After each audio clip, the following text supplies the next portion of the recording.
everyone, and welcome to The Movie House. Today we're going to talk to you about a movie from 2022 called Top Gun Maverick, starring Tom Cruise, Val Kilmer, John Hamm, Jennifer Connelly, Jennifer Connelly, and a few other people. So this is the sequel to the very popular and well-received and money-making movie Top Gun from 1986.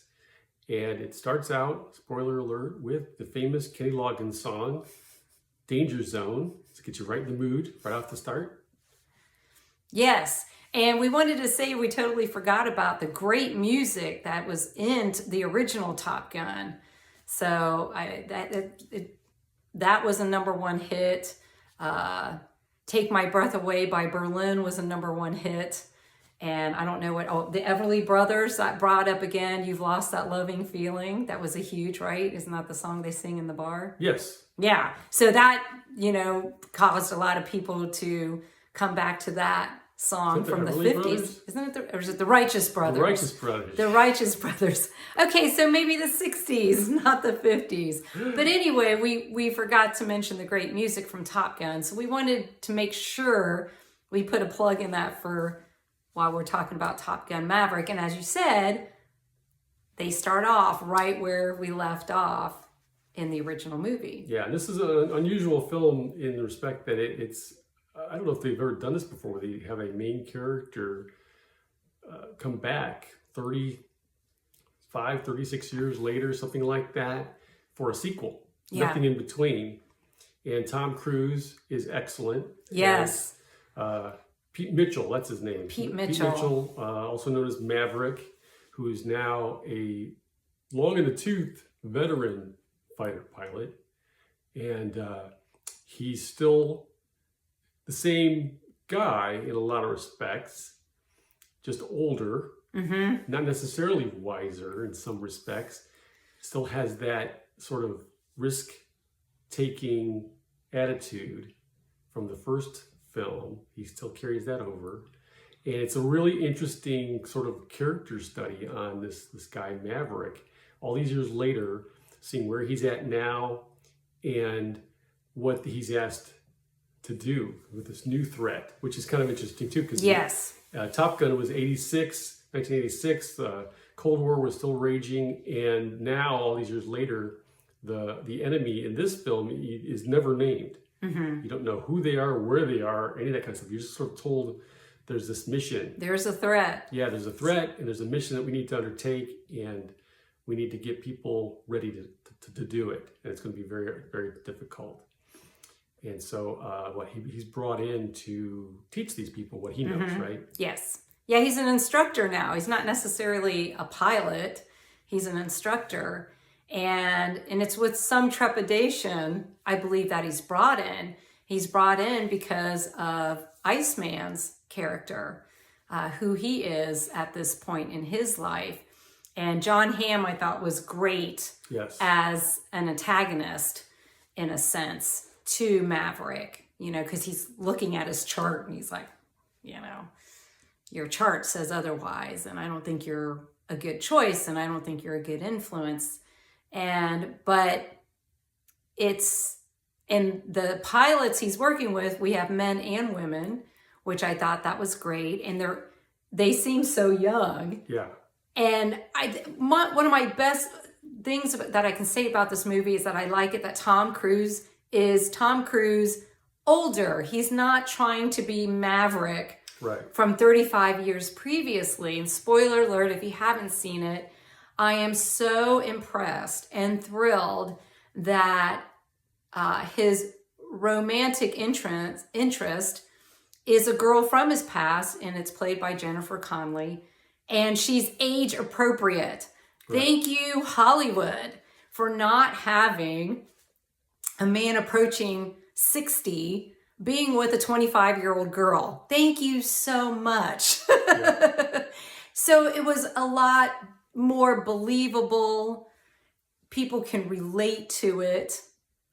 And so I thought that was a great plug for this movie and a great addition to this movie is not try to keep Tom Cruise and his character in a frozen area in time, like time hasn't marched on. And well, that's kind of the whole point. Yeah, this movie is that he's the old man now. Yeah. In this line of work, and you're sort of constantly reminded of that throughout the movie, and he is as well. Yes. And that he's none too pleased about sometimes. But yeah, she's great. Jennifer Connelly does a really nice job of stepping into that role. Val Kilmer and Cruise are pretty much the only ones from the original movie to make an appearance in this story. Yes. So it's really great to see them together. The scenes between the two of them are really poignant. Yes.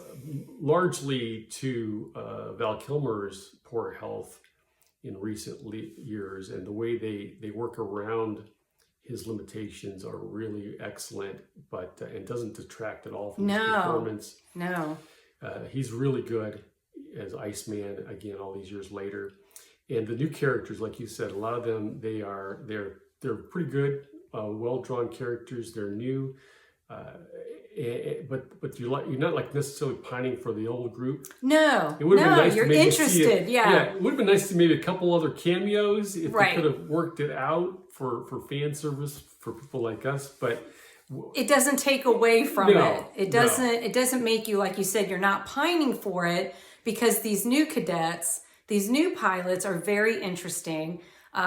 Spoiler alert, one of the pilots is Goose's son. right, So that's really interesting, the dynamic between him and Maverick. right.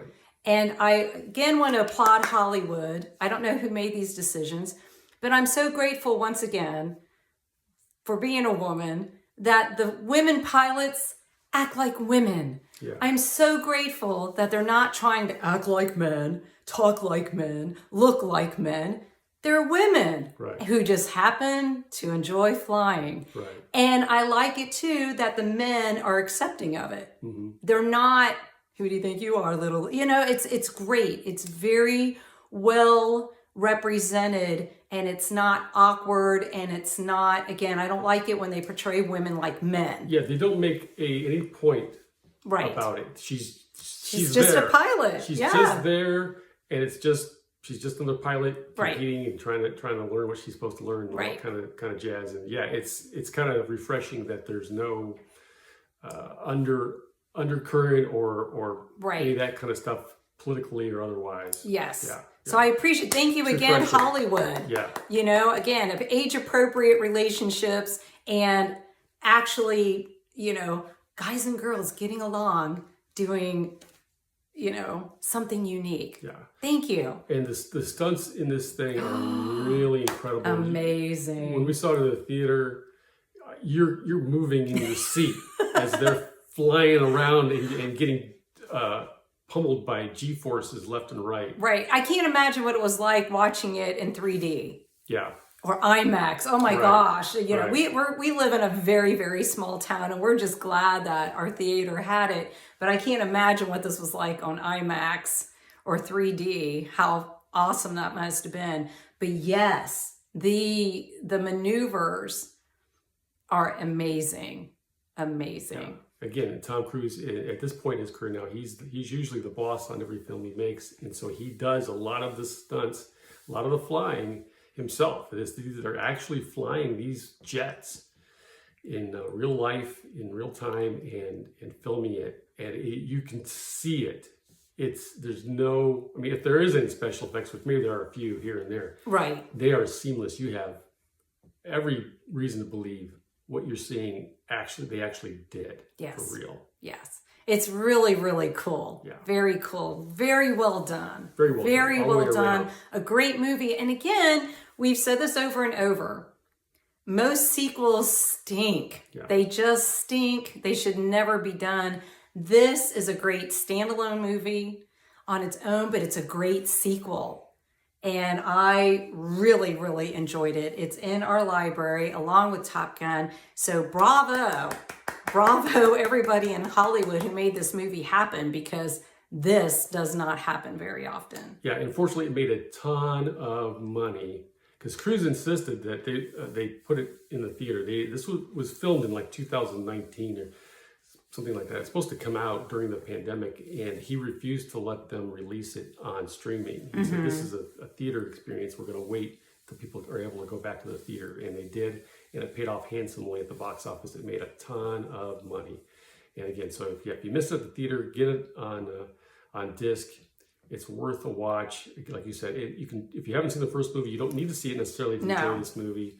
If you have, though, it'll enhance your enjoyment of this movie because of all the backstories that you're familiar with, and you won't be sorry. This is a really, really good film. Yes. And then I just want to say another little interesting factoid is Lady Gaga wrote a song for the movie, which was nominated for an Oscar. It didn't win, but it was nominated. But she co-wrote it with a group, a man called Blood Pop, correct? I think it's Blood Pop. And my cousin knows his mother. I believe that's the correct story. So that was kind of cool. So we were rooting for Lady Gaga and Blood Pop because it's like, why not? But they didn't win, but maybe next time. Next time.